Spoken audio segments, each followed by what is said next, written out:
जय हिंद दोस्तों, focus study with अभी पे आपका बहुत बहुत स्वागत है। तो आज हम लोग देखने वाले हैं जो हम लोग एक्सपेक्टेड 100 क्वेश्चन का सीरीज़ देख रहे हैं। आज उसका तीसरा लेक्चर है और एक एक सवाल एक्सपेक्टेड है, या तो जेएसएससी में आया हुआ है, या तो एसएससी में आया हुआ है, या तो रेलवे में आया हुआ है। और सबका सब ना अच्छा सवाल है और हर एक टॉपिक से कोशिश किया गया है कि सवालों को टच किया जाए ताकि आपका एक ओवरऑल रिवीजन भी हो जाए। तो ये हम लोगों के लिए आखिरी प्रयास कर रहे हैं आप लोग के लिए कि ताकि एक बार फिर से आखिरी वक्त में आपका मैक्सिमम चीज़ें को रिवाइज करा दी जाए। ठीक है, तो पूरा का पूरा लेक्चर को आप लोग को ध्यान से देखना है, शुरू से लेकर आखिरी तक देखना है। आप इसको सिर्फ देख सकते हैं या पेन पेपर के साथ आप प्रैक्टिस भी कर सकते हैं कि क्या ये सवाल आपसे बनता है कि नहीं बनता है। नहीं बनता है, टेंशन नहीं लेने का है। बस आपको लेक्चर को अटेंड करना ज़रूरी है क्योंकि आपको बहुत सारा कंसेप्ट ये आपका कंसेप्ट जो है वो समझ में आने वाला है। ठीक है, तो ये जो अपना ऐप है फोकस स्टडी विथ अभी, आप टेलीग्राम ज्वाइन करना बिल्कुल ना भूलें क्योंकि सूचना आपको यहीं से मिलेगा। जो भी इन्फॉर्मेशन होता है अभिषेक सर आपको यहीं पे डाल देते हैं। कैप्सूल सीरीज़ जीएस और मैथ का जो लोग कम्प्लीटली फॉलो कर रहे हैं उनको वाकई में फ़ायदा होगा। एग्ज़ाम में सवाल आपसे बनेगा, सवाल एकदम बनेगा अगर आप शिद्दत से सभी चीज़ों को फॉलो किए हैं और फॉलो कर रहे हैं तो। ठीक है, ये आखिरी वक्त है और आखिरी वक्त में आपको बिल्कुल घबराना नहीं है, हताश नहीं होना है, निराश नहीं होना है। हाँ, ये सबके साथ होता है कि आखिरी वक्त में सब कुछ भूला भूला सा लगता है, लेकिन जैसे ही आपके सामने क्वेश्चन आता है तो सब कुछ ना ऑटोमेटिक रिवाइंड होने लगता है कि हाँ इसका आंसर ये होगा, इसका आंसर ये होगा, इसका आंसर ये होगा। इसलिए डरना नहीं है, बस आप एकदम मन चित्त को एकदम शांत रखिए, चित्त को शांत रखिए। आखिरी वक्त है ये और अच्छे से चीज़ों को अंजाम दीजिए। एकदम आखिरी वक्त है तो इसमें घबराने से कुछ नहीं होगा। ठीक है, एकदम सीरीज़ को शुरू से लेकर आखिरी तक आप देखेंगे ताकि आपकी मैक्सिमम चीज़ें रिवाइज हो जाए। ठीक है, देखिए 2 सवाल है आपके सामने। ठीक है, दोनों सवाल अपने अपने फिक्स पैटर्न पे है और आता है एग्जाम में। तो ये जो पहला सवाल है, पहले इसको देखते हैं। a + 1/a का वैल्यू 6 है तो a का पावर 4 + 1/a का पावर 4 क्या होगा। तो ये सवाल देखते ही आपके दिमाग में वो फिक्स वाला फॉर्मूला तोड़ता है कि इस पोर्शन का 2 बार स्क्वायर करना होगा। a + 1/a का दोनों साइड स्क्वायर और जो वैल्यू आएगा उसका फिर से एक बार स्क्वायर करना होगा। तो आपको ये चीज़ मालूम है कि हमें प्लस से प्लस में जाना है, प्लस से प्लस में जाना है। तो करते कैसे हैं, तो सबसे पहले आपको 6 का स्क्वायर कर लेना है। 6 का स्क्वायर कितना होगा सर, 36 होगा। और 36 में 2 घटा देना है तो कितना होगा, 34 होगा। अब फिर से इस 34 का स्क्वायर कर लेना है, 34 का स्क्वायर, और जो आएगा उसमें से 2 घटा देना है। तो 34 का स्क्वायर कितना, 1156 होगा। और फिर से इसमें 2 घटा दीजिए, कितना, 1154। इसका क्या आ जाता है, आंसर आ जाता है। तो इस सवाल को इसी मेथड से तोड़ना होगा आपको। ठीक है, जल्दी में, नहीं तो आप चाहे तो डिटेल में भी जा सकते हैं, लेकिन थोड़ा सा कैलकुलेशन लेंदी होगा, थोड़ा सा लेंदी होगा, बहुत ज़्यादा नहीं होगा। अब इस सवाल को देखिए, कहता है कि 3/1 का स्क्वायर इंटू 2 का स्क्वायर प्लस 5/2 का स्क्वायर इंटू 3 का स्क्वायर प्लस 7/3 का स्क्वायर इंटू 4 का स्क्वायर प्लस 9/4 का स्क्वायर इंटू 5 का स्क्वायर प्लस 11/5 का स्क्वायर इंटू 6 का स्क्वायर प्लस 13/6 का स्क्वायर इंटू 7 का स्क्वायर प्लस 15/7 का स्क्वायर इंटू 8 का स्क्वायर प्लस 19/9 का स्क्वायर इंटू 10 का स्क्वायर। अब आप देखेंगे सर ये कि स्क्वायर करके नीचे में क्यों लिखा हुआ है, तो ये भी अपने एक फिक्स पैटर्न पे है। अगर हम आपको कोई भी एक पहला वाला को अगर हम सोल्व करके दिखाएं तो ये कुछ और नहीं होगा, ये होगा 3/1 का स्क्वायर गुना 2 का स्क्वायर।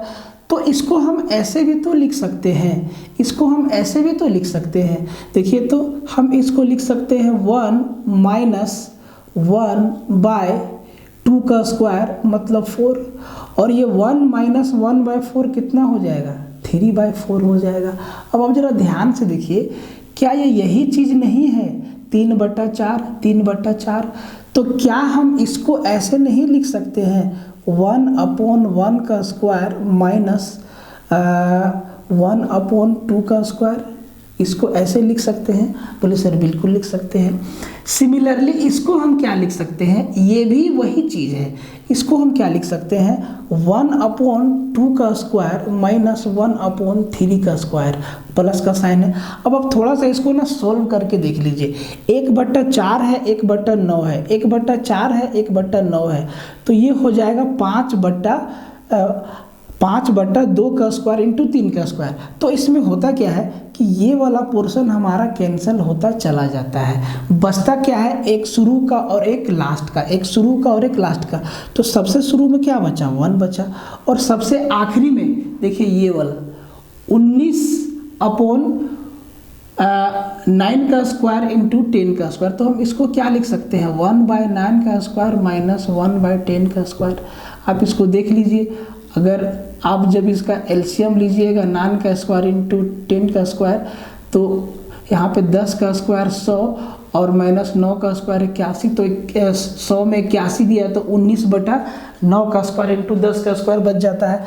तो ये वाला 1/9 का स्क्वायर ना पहले वाला से कैंसिल हो जाता है। सॉरी कहीं पे कुछ छूट गया हमसे, 1 मिनट।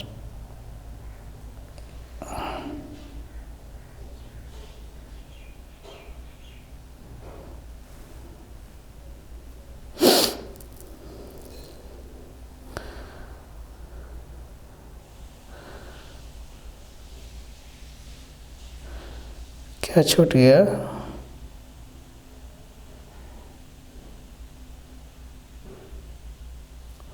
ठीक है। तो ये ना, ये सारा का सारा टर्म आपका उड़ जाता है और एक बचता है फर्स्ट और एक बचता है लास्ट, ठीक है। तो भाई मेरे एक बचता है फर्स्ट, एक बचता है लास्ट, तो सबसे लास्ट में क्या बचा, सबसे लास्ट में बचा मेरा 1/10 का पावर 2 मतलब 100, और ये क्या हो जाएगा 99/100 आपका क्या हो जाता है, सीधा आंसर हो जाता है। ये सब ना फिक्स पैटर्न पे रहता है सवाल, और ये इसी तरीका से आपको तोड़ना होगा, ठीक है। देखिए दोनों के दोनों सवाल आपके प्रॉफिट लॉस से, ठीक है। तो ये जो सवाल है कहता है कि मनीष ने एक मशीन सोनू को 30% लाभ पर बेचा, ठीक है। सोनू ने इस मशीन को किट्टू को 20% हानि पर बेचा, ठीक है। यदि किट्टू को 5200 रुपये देने पड़े तो मनीष इसे कितने में खरीदा था, मनीष कितना में खरीदा था शुरुआत में, ये वैल्यू आपसे पूछा है। तो एकदम सीधा सा इसका तरीका है कि मान लीजिए मनीष जो है मशीन को x रुपया में खरीदा था, ठीक है। अब जब ये सोनू को दिया तो 30% लाभ पे दिया, मतलब 130% पे दिया, और 130% का फ्रैक्शन वैल्यू 130/100 मतलब 13/10, 13/10 अपना सीधा ऐसे कैलकुलेट करके लिखिएगा 13/10, ठीक है। अब ये मशीन चला गया सोनू के पास इस प्राइस पे x इंटू 13/10 पे। अब सोनू जो है इस मशीन को चिपका दिया किट्टू को 20% के लॉस पर। अब इस प्राइस पे 20% का लॉस होता है सोनू को और वो किट्टू को चिपका देता है, तो 20% का लॉस मतलब 80% पे, और 80% का फ्रैक्शन वैल्यू 80/100 80/100 मतलब 4/5, मतलब 4/5, और कितना देता है किट्टू 5200 रुपया। यही आपका सवाल कह रहा है, बस कैलकुलेशन बच गया। देखिए 13 चौके 52 और 52, ये पूरा का पूरा कट गया, इधर बच गया 100, और 10 बच्चे 50, 50 पे 2 जीरो मतलब x का वैल्यू आपका निकल के आ गया 5000, मतलब मनीष जो है 5000 में मशीन को खरीदा था। ये छोटा सा तरीका से ये छोटा सा सवाल आपका सॉल्व हो जाएगा। इस सवाल पे आइए, यदि कोई दुकानदार 15 रुपया प्रति दर्जन की दर से पेंसिल बेचकर 25% लाभ कमाता है, 15 रुपया में 12 पेंसिल बेचता है और 25% का फायदा होता है, तो वह 20 रुपया में 15 पेंसिल बेचकर कितना प्रतिशत लाभ कमाएगा। देखो जब वो 15 रुपया में ये है रुपया और 15 रुपया में बेचता है 12 पेंसिल, तब इसको प्रॉफिट होता है 25%, मतलब 125% उसके जेब में आता है, टोटल पैसा पूंजी और लाभ सहित। ठीक है, तो मतलब 125% का मतलब 5/4। ठीक है, तो इसी 5/4 का वैल्यू आपका 15 रुपया है, तो एक का वैल्यू कितना 20 रुपया होगा। ठीक है, बहुत ही आसान है। तो कह रहा है कि 20 रुपया में अगर वो 15 पेंसिल बेचेगा, 20 रुपया में अगर वो 15 पेंसिल बेचेगा ना, तो उसको कितना % का प्रॉफिट होगा। आप एक बात समझिए कि जब वो 15 रुपया में 12 पेंसिल बेचता है तो उसको 25% का फ़ायदा होता है। 15 रुपया में 12 पेंसिल बेचता है तब उसको 25% का फ़ायदा होता है। अब कह रहा है अगर वो 20 रुपया में 15 बेच दे तब उसको कितना % का फ़ायदा होगा। तो इस सवाल का जवाब हम चाहते हैं कि आप कमेंट में दीजिए, कमेंट में दीजिए, थोड़ा हम ये जानें कि आपकी तैयारी कितनी धारदार है। इसका आंसर आप कमेंट में दीजिए कि इसका सही आंसर कितना होगा। एकदम आसान सवाल है। 15 रुपया में 12 पेंसिल बेचता है तो उसको ना 25% का प्रॉफिट होता है। अब कह रहा है कि अगर हम 20 रुपया में 15 पेंसिल बेचें तब हमको कितना का फ़ायदा होगा। आप इसको 2 तरीक़ा से निकाल सकते हैं। जो पहला तरीका है जो आप सबको समझ में आएगा कि आप ना एक पेंसिल का CP और SP निकाल लीजिए, तब आप जो है निकाल लेंगे कि कितना पूंजी लगा और कितना फ़ायदा होगा। ठीक है, तो ये जो आपका मेथड है ना एक पेंसिल वाला, वो सबको समझ में आएगा कि भाई एक पेंसिल कितना में ख़रीदा और कितना में बेचा, तो आपको प्रॉफिट का कितना प्रॉफिट होगा यहीं से आपका निकल जाएगा। तो इसका आंसर ना आप लोग प्लीज़ कमेंट में दीजिए। सचिवालय के लिए हम लोग बहुत दिन से पापड़ बेल रहे हैं, पिछले 1 साल से हम लोग कंटेंट ही दे रहे हैं एग्ज़ाम। अब जाके वो आखिरी दिन आया है कि भैया अब एग्ज़ाम हो जाएगा, एडमिट कार्ड्स भी आपके आ गए हैं, तो अब घबराना नहीं है। इसका आंसर अब प्यार से दीजिए कि इसका उत्तर कितना होगा। ठीक है, ये 2 सवाल देखिए, एक सवाल आपका CI से है और एक सवाल आपका जियोमेट्री से है। सबसे पहले इसको देखते हैं। कहता है कि ट्रायंगल ABC में AB बराबर 8 सेंटीमीटर है, एंगल A का समद्विभाजक आंतरिक रूप से BC पर D पर मिलता है और BD बराबर 6 सेंटीमीटर हो और DC बराबर 7.5 सेंटीमीटर हो, तो CA का मान कितना होगा। ज्योमेट्री में आपको हमेशा ध्यान रखना है कि फिगर जैसे ही आपका क्लियर हो जाता है आप समझ जाएंगे कि कौन सा थ्योरम यहाँ पे लगेगा और आप वहाँ से आंसर को एक्सट्रैक्ट कर लेते हैं एक बार में। तो चलिए इसका फिगर बनाते हैं। देखिए, तो कहता है कि ये हमारा ट्रायंगल है, ठीक, ये हमारा ट्रायंगल है ABC और एंगल A का इंटरनल बाइसेक्टर ये हमारा एंगल A है और इसका कोण समद्विभाजक सीधा मिलता है D पे। ये भी x डिग्री है तो ये भी x डिग्री है, एंगल बाइसेक्टर है ये, और ये D पे मिला। ठीक है, बोलता है कि AB 8 है, A से B का डिस्टेंस 8 सेंटीमीटर है, ये दे दिया है। फिर बोलता है कि BD 6 है, BD 6 सेंटीमीटर है और DC हमारा 7.5 सेंटीमीटर है। तो कहता है कि AC का वैल्यू कितना होगा, ये AC का लेंथ कितना होगा। देखिए आप यहाँ पे समझ लीजिए, जो रेशियो AB और AC का होता है, जिस रेशियो में AB अपॉन AC होता है उसी रेशियो में BD अपॉन DC होता है, BD अपॉन DC होता है। तो आपको बस यहाँ पे एक चीज़ जानकारी रखना है कि ये क्या होता है, AB अपॉन AC बराबर BD अपॉन DC, ये होता है। ठीक है, तो ये चीज़ आपको जैसे ही याद है आंसर आपका खटाक से निकल जाता है।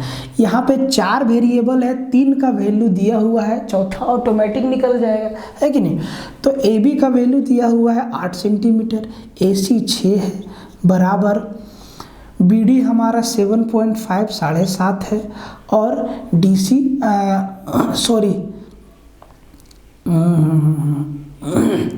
AC निकालना है, AC निकालना है ना, AC निकालना है और BD हमारा 6 है और ये हमारा 7.5 है। अब आपको सिर्फ और सिर्फ कैलकुलेशन करना है कि भैया AC का वैल्यू कैसे निकलेगा। ठीक है, आप इसको कई तरीक़ा से कर सकते हैं। देखिए, क्या हम 7.5 को 15/2 लिख सकते हैं?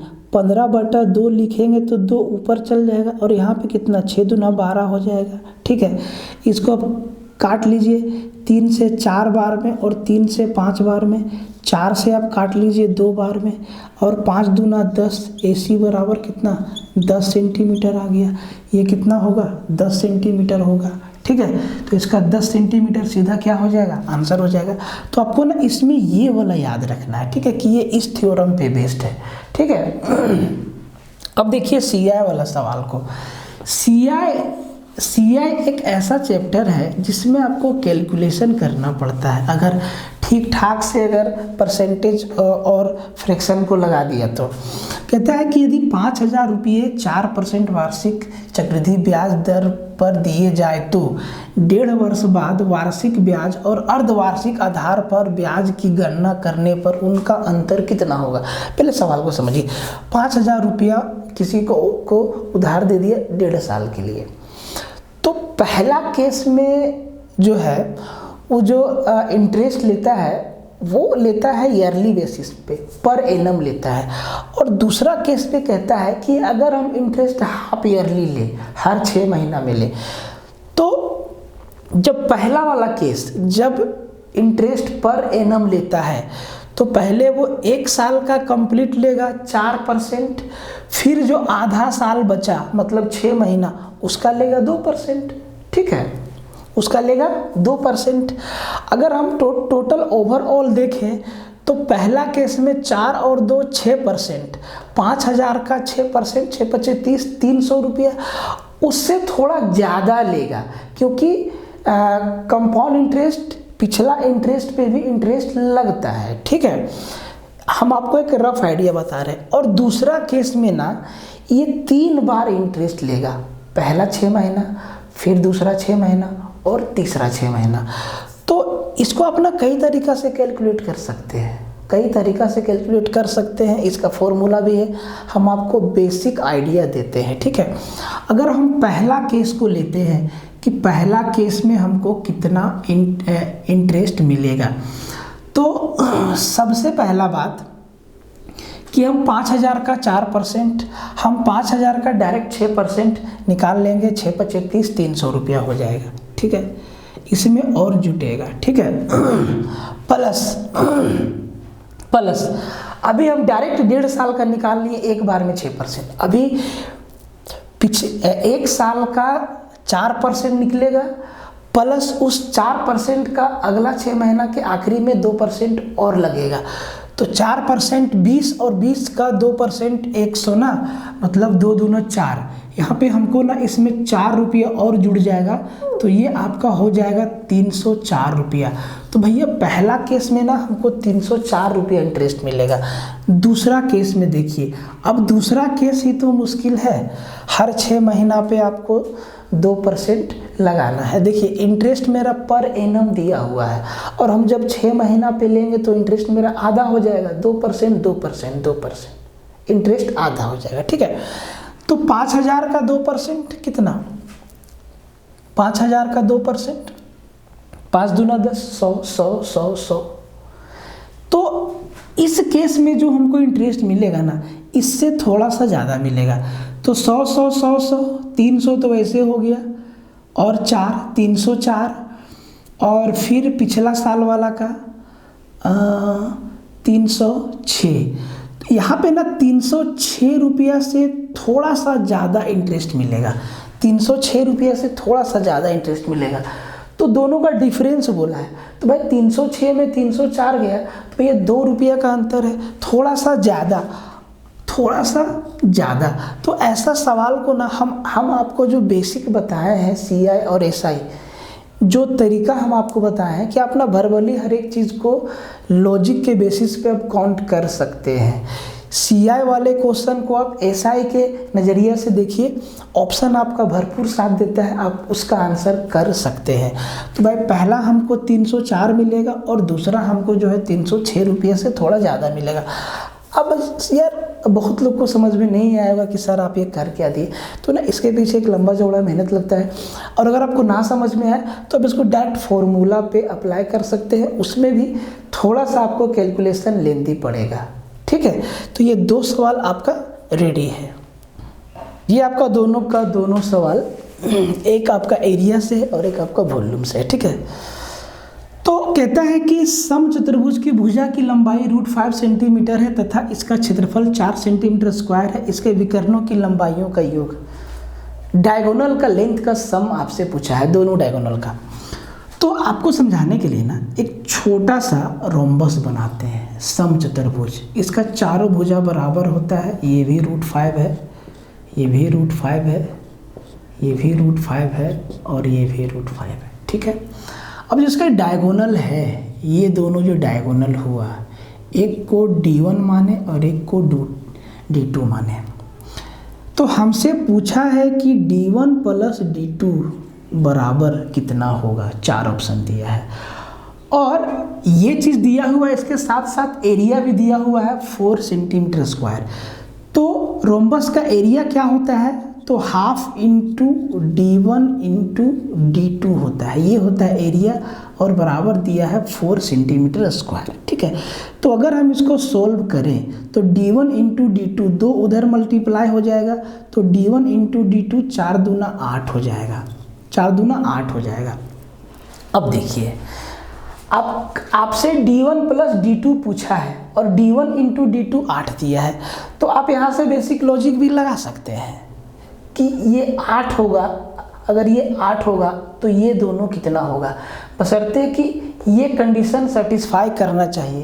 क्योंकि क्या चीज़, जब इसके दोनों डायगोनल एक दूसरे पे जहाँ मिलते हैं ना, वहाँ पे 90 डिग्री का एंगल फॉर्म होता है, मतलब एक दूसरे से लंबवत मिलते हैं, 90 डिग्री पे मिलते हैं। तो इधर भी 90 डिग्री, इधर भी 90 डिग्री, इधर भी 90 डिग्री, इधर भी 90 डिग्री। और इसका मतलब ये है कि जो आपको 4 ट्रायंगल दिख रहा है ना, चारों का चारों राइट एंगल ट्रायंगल है। और अगर ये 90 डिग्री, ये 90 डिग्री, ये 90 डिग्री, ये 90 डिग्री है, तो ये जो हमारा √5 हुआ ना लेंथ, इस ट्रायंगल का डायगोनल हुआ, इस ट्रायंगल का डायगोनल हुआ, इस ट्रायंगल का डायगोनल है, इस ट्रायंगल का डायगोनल है, या आप कह ले कि सॉरी हाइपोटेनस है, हाइपोटेनस है, विकर्ण है। 90 डिग्री के सामने ही तो होता है विकर्ण, हाइपोटेनस। तो ये हमारा क्या हाइपोटेनस है। अब अगर आप बेसिक चीज़ समझें कि ये हमारा तो √5 है जी, ये हमारा √5 है। ठीक है, और यहाँ पे बनना 90 डिग्री है, बनना हमारा कितना है 90 डिग्री है, कितना बनेगा 90 डिग्री बनेगा।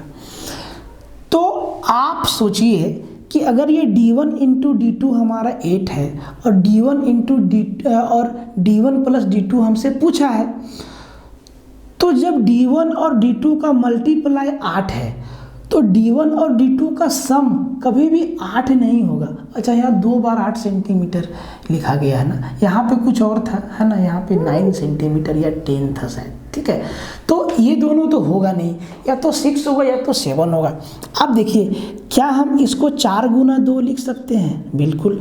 तो इसको हम 4 + 2 कितना 6 हो जाएगा। अब जरूरी नहीं है कि ये कंडीशन सेटिस्फाई कर जाएगा, अगर यहाँ पे सेटिस्फाई कर गया ये कंडीशन तो भैया आंसर मेरा यही होगा। एक बार इसको चेक कर लीजिए, और जहाँ पे इसके डायगोनल काटते हैं ना, वहाँ से विकर्ण का लंबाई आधा आधा होता है। अगर ये पूरा डायगोनल है, इसको हम AC नाम दिए, अगर AC का लेंथ 4 है तो ये हमारा 2 है और इधर भी हमारा 2 है, और इसको हम नाम दे दिए BD, और ये BD अगर हमारा 2 है तो ये 1 है और ये 1 है।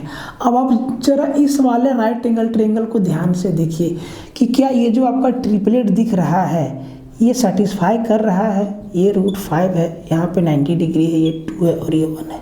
तो जी 2 का स्क्वायर 4 और 4 और 1 5, और ये हमारा √5, ये कंडीशन सेटिस्फाई कर गया। मतलब डायगोनल का जो सम है वो 6 सेंटीमीटर ही होगा। ठीक है, तो इस तरीक़ा से इस सवाल को तोड़ना था, एकदम बेसिक आइडिया आपको दे रहे हैं। ठीक है, अब दूसरा वाला सवाल को देखिए। कहता है कि एक गोले के पृष्ठीय क्षेत्रफल तथा उसके परिगत बेलन के वक्र पृष्ठ का अनुपात क्या होगा, मतलब गोला का सरफेस एरिया और बेलन का कर्व सरफेस एरिया का एरिया क्या होगा। परिगत बोला है, इसका मतलब परिगत का मतलब ये है ना भाई कि अगर बेलन के अंदर हम गोला डालें तो वो कंप्लीटली फिट आ जाएगा। इसका मतलब कंप्लीटली फिट आ जाएगा, इसका मतलब क्या है कि जो सिलेंडर का हाइट है, जो हमारा सिलेंडर का हाइट है, ये हमारा सिलेंडर है और इसके अंदर जब हम ये गोला डालेंगे ना तो ये कंप्लीटली इस पर फिट हो जाएगा। इसका मतलब जो सिलेंडर का हाइट है वही मेरा गोला का भी हाइट है और गोला का हाइट क्या होता है, इसका डायमीटर होता है, मतलब रेडियस का डबल होता है। ठीक है, तो इसका जो सिलेंडर का हाइट है वो h बराबर हम 2r लिख सकते हैं, 2r लिख सकते हैं। ठीक है, h बराबर 2r लिख सकते हैं।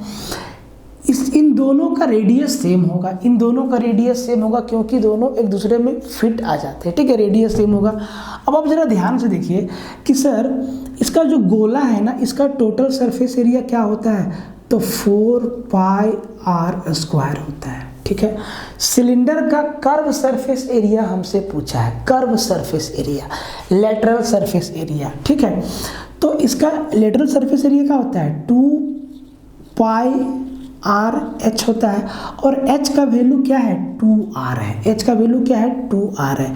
तो हम h की जगह पर 2r लगा दें तो 2 दूना 4, r इंटू r, ये भी हो गया 4πr²। तो भाई गोला का सरफेस एरिया 4πr² और सिलेंडर का भी कर्व सरफेस एरिया 4πr²। तो दोनों का तो एरिया बराबर है, बराबर है मतलब क्या, 1:1 आपका क्या हो जाएगा, आंसर हो जाएगा। ठीक है, 1:1 आपका क्या हो जाएगा, आंसर हो जाएगा। ये ना आप तभी कर पाएंगे जब आप फिगर का समझ होगा आपके पास।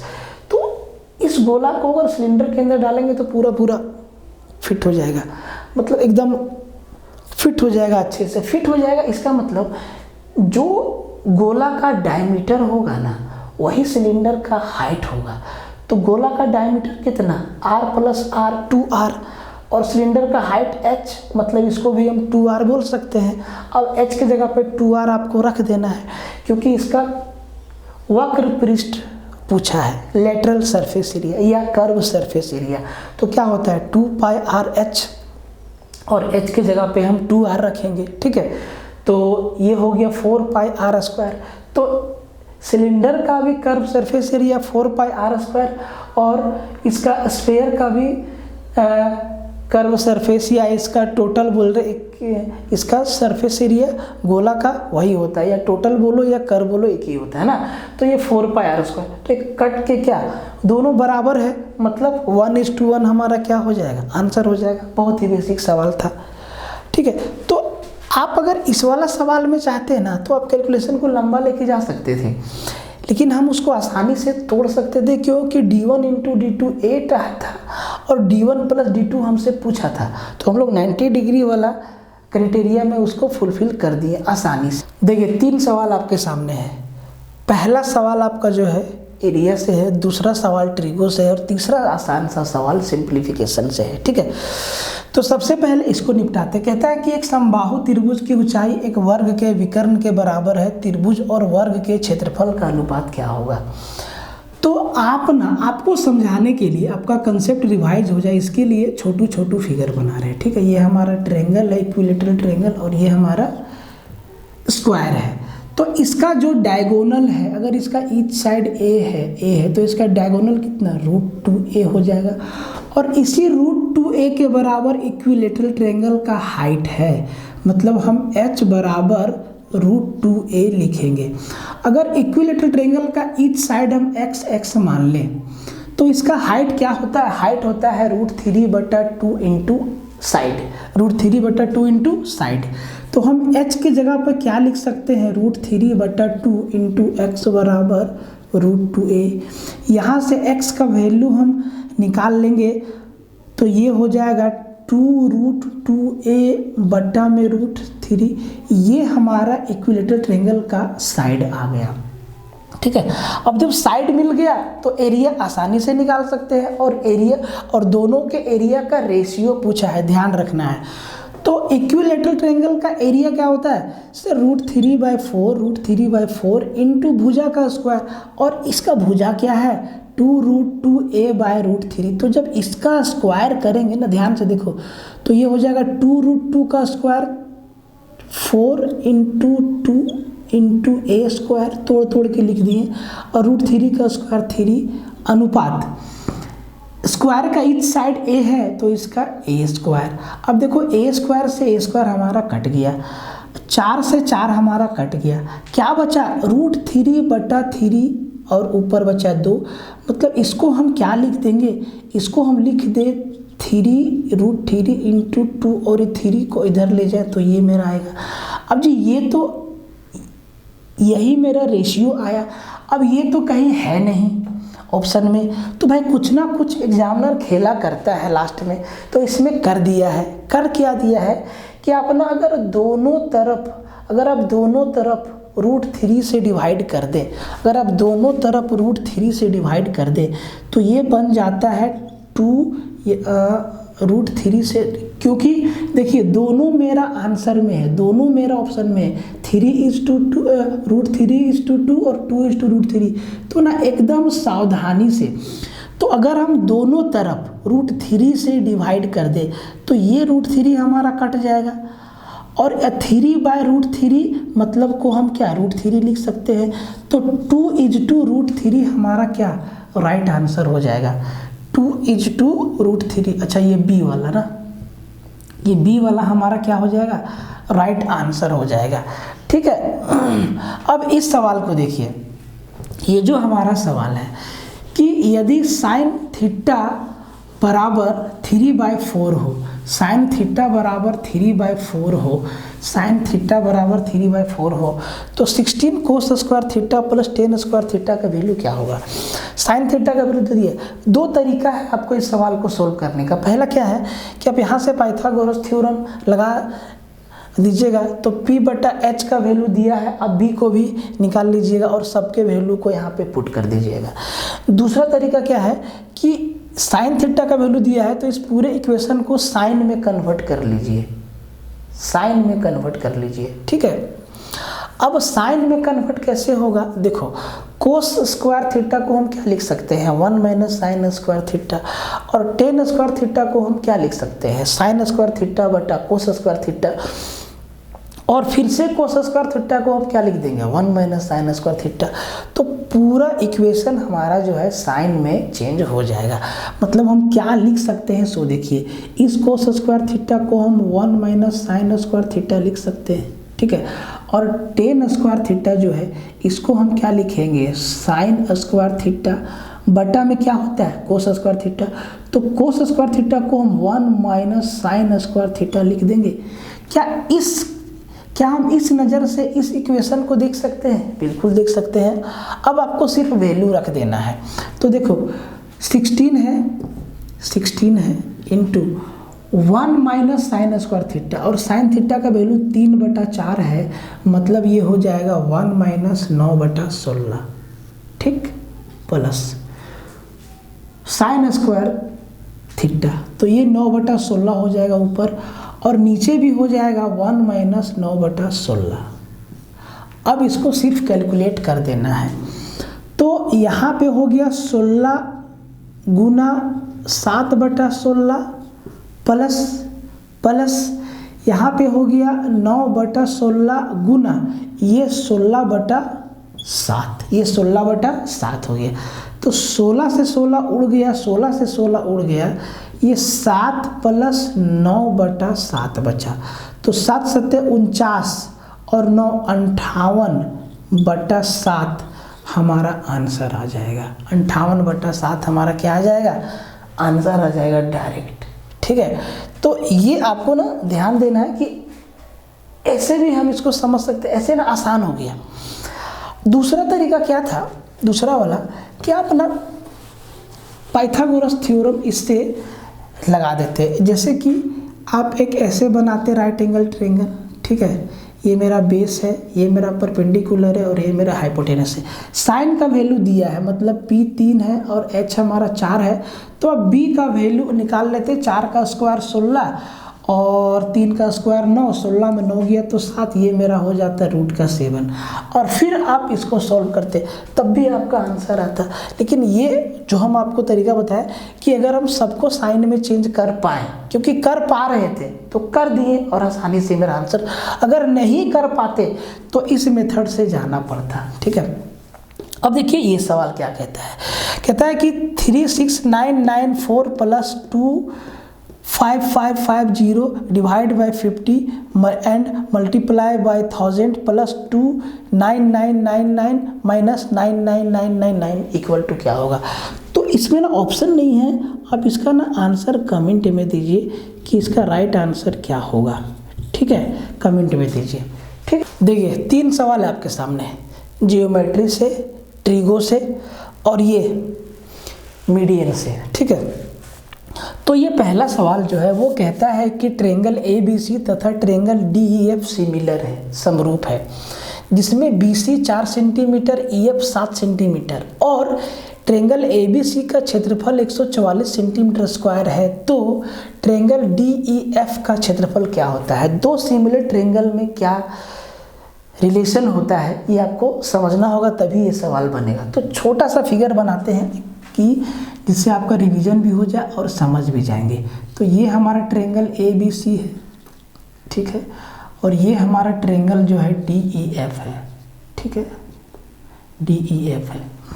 इसका एरिया जो है वो दिया है 144 सेंटीमीटर स्क्वायर। इसका एरिया हमसे पूछा है। BC बराबर दिया है 4 सेंटीमीटर और EF बराबर दिया है 7 सेंटीमीटर। दोनों का एक एक साइड दिया है और एक का एरिया दिया है, दूसरा का एरिया पूछा है। तो इसमें क्या रिलेशन होता है वो आप देख लीजिए। तो ये रिलेशन होता है area of triangle ABC upon area of triangle DEF बराबर होता है कोई भी कोरस्पोंडिंग साइड का स्क्वायर, संगत भुजाओं का वर्ग। तो भैया इसमें BC है अपॉन EF है, इनका क्या हो जाएगा सर, स्क्वायर हो जाएगा। यही रिलेशन होता है, कोई भी कोरस्पोंडिंग साइड लेंगे। अब सबका वैल्यू दिया है, रख दीजिए। ABC का एरिया दिया है 144, एरिया ऑफ DEF हमारा पूछा है, और ये BC अपॉन EF 4/7 मतलब 16/49 दिया है। ठीक है, अब DEF यहाँ से आसानी से निकल जाएगा एरिया इसका। तो 16 नम्मा 144 और 49 नम्मा, तो आपका हो जाएगा, अगर 50 रहता तो 450 में 9 घटा दे 441, तो ये 441 सेंटीमीटर इसका एरिया हो जाएगा। 441 सेंटीमीटर स्क्वायर ट्रेंगल DEF का एरिया हो जाएगा। तो ये वाला रिलेशन ना आपको याद रखना पड़ेगा, तभी जाके सवाल तुरंत आपसे बनेगा। ठीक है, इस सवाल पे आते हैं। बड़ा ही आसान सवाल है, पूछा है कि इफ़ थीटा बराबर 45 डिग्री है, अगर थीटा का वैल्यू 45 डिग्री है तो जो सारा का सारा आइडेंटिटी होता है, sine theta plus cos theta plus tan theta plus cot plus sec plus cosec, सबका वैल्यू क्या होगा। तो थीटा का वैल्यू कितना दिया है 45 डिग्री, तो साइन 45, कोस 45, टेन 45, कोट 45, सेक 45 और कोसेक 45, सबका वैल्यू याद रहेगा तभी तो जोड़ेंगे गुरु। तो साइन 45 कितना होता है 1/√2 प्लस कोस 45 भी कितना 1/√2 plus ten 45 cot 45 1 plus 1 plus sec 45√2 और प्लस कोसेक 45 ये भी √2, ये आपसे पूछा था। ठीक है, और ये सवाल ना दो तरीका से पूछा गया है, एक तो ऐसे और दूसरा सवाल पूछा गया है कि यदि थीटा बराबर 45 डिग्री हो तो सभी त्रिकोणमितीय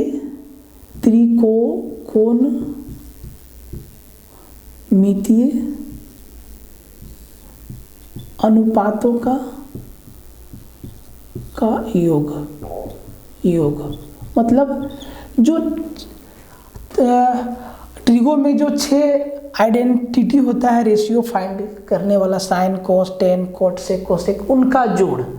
तो यही चीज़ 2 भाषा में पूछा गया है, ठीक है। तो अब आप देखिए इनको बस जोड़ना है, तो 1 और 1 2, √2 √2 2 √2 1/√2 प्लस 1/√2, इसको जोड़ेंगे तो 2√2/2 हो जाएगा, 2 कैंसिल हो जाएगा, √2 बचेगा। तो √2 plus √2 plus √2 3√2 plus 1 plus 1 2, 3√2 plus 2 3√2 plus 2, ये देखिए आपका आंसर आ जाएगा, ठीक है। ये देखिए आंसर आ जाएगा। अब ये सवाल कहता है कि 48 के सभी गुणनखंडों की माध्यिका मीडियन ज्ञात करना है आपको। तो 48 का जो सभी मीडियन सभी फैक्टर होगा, सबसे पहले उसका फैक्टर निकालना पड़ेगा। तो भाई फैक्टर क्या होता है, फैक्टर को आप ऐसे समझते हैं कि 48 किसके किसके टेबल में आएगा। तो देखिए 48 1 के टेबल में आएगा, 2 के टेबल में आएगा, 3 के टेबल में आएगा, 4 के टेबल में आएगा, फिर 5 नहीं 6 के टेबल में आएगा, फिर 8 के टेबल में आएगा, ठीक है। उसके बाद 12 के टेबल में आएगा, फिर 13 नहीं 14 नहीं 15 नहीं 16 के टेबल में आएगा, फिर आपका 24 के टेबल में आएगा, और फिर आपका 48 के टेबल में आएगा। तो ये तो जी हो गए 48 के फैक्टर। अगर पूछता कि इसका कितना फैक्टर है तो 1 2 3 4 5 6 7 8 9 10 ऐसे जोड़ के लिख देते कि भैया इसके 10 फैक्टर हैं, ठीक है। अब इनका मीडियन बोला है, तो बीच में कौन कौन सा फैक्टर है। तो देखिए 4 इधर और 4 इधर, बीच में बचा 6 और 8, और 6 और 8 के बीच में कौन है 7। तो 7 इसका क्या हो गया, इनके फैक्टर का मीडियन हो गया, सभी फैक्टर का मीडियन हो गया। तो इस तरीके से इस सवाल को एकदम प्यार से निपटा देना था, ठीक है। तो आप लोग को समझ में आ रहा है, वीडियो को शेयर मारते जाइएगा और टेंशन मत लीजिएगा, ठीक है। जो होगा सब देखिए 3 सवाल आपके सामने है, रेशियो से है, डिस्काउंट से है, और ये सवाल श्रेणी से है, गुणोत्तर श्रेणी में। तो सबसे पहले इसी को निपटा लेते हैं, क्योंकि ये सीधा फॉर्मूला जैसा कभी कभी पूछ देता है। बोलता है कि 1 2 4 8 16 डैश डैश डैश 2 का पावर n, 2 का पावर n, इसका औसत मान क्या है। तो आप इस नंबर को ध्यान से देखिए, ये ना डबल होते चला गया है, और ये सबका बेस 2 2 2 2 है, सबका बेस क्या है 2 है, ठीक है। तो अगर इस सीरीज में कोई इस पैटर्न को कोई नंबर फॉलो करता है तो उसका एवरेज के लिए हमेशा आपको ये फॉर्मूला याद रखना होगा, सीधा 2 का पावर n प्लस 1 माइनस 1 और n प्लस 1, ठीक है। सीधा आपको ये चीज़ याद रखना होगा। तो ये तो बात हो गया भैया फॉर्मूला वाला, इसको आप समझ लीजिए। इस पे आते हैं, a का 30% बराबर b का 0.25 बराबर c/5 हो, तो a:b:c क्या होगा। तो a का 30% इसको हम क्या लिख सकते हैं, a का 30% मतलब 3/10, b का 0.25 मतलब इसको 25/100 मतलब 1/4 लिखेंगे, b/4 लिखेंगे, बराबर c/5 तो है ही, 5 तो है ही। अब यहाँ से हमको a:b:c निकालना है। तो ऐसा करिए ना कि 10 4 5 का एलसीएम कितना 20 है, सबको 20 से मल्टीप्लाई लगा दीजिए।